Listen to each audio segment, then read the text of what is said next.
Hello, my name is Mike. I am in Evanston, Illinois, and I am a solar ambassador with ISEA.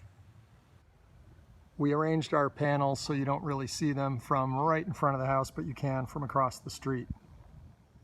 We added a second story to our home in 2005 to make room for our growing family, and we added solar panels at that time during construction. We have two solar thermal panels that provide about 70% of all the hot water we need year-round, no matter how cold the temperature is outside. And this is the entirety of the rest of the system, these three tanks down here in the basement. Construction was painless for us. As I remember, it took about a day and a half, but we had the advantage of having the walls open during the construction of our second floor addition. Solar Service Inc. did all the paperwork, handled the rebate, and did the installation, and it was all very smooth.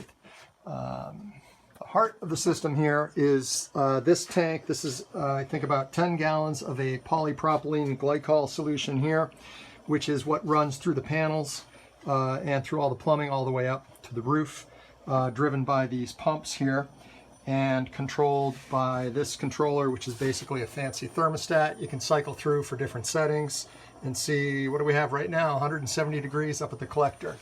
So there's a heat exchanger in this tank where the heat is transferred from that glycol solution to the water that we use in the household, which comes through here, and then it comes down and it fills up this 80-gallon storage tank.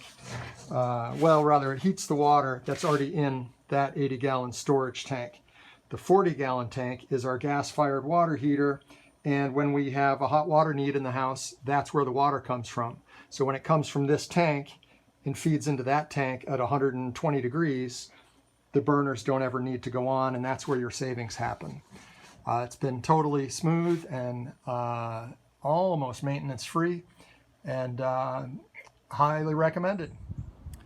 I was a little more into the numbers when we got the system, but I never bothered to calculate when exactly our break-even point was, partly because our water needs and usage was changing all along. All I know is solar-powered showers feel better, and I will shout it from the rooftops. Go solar!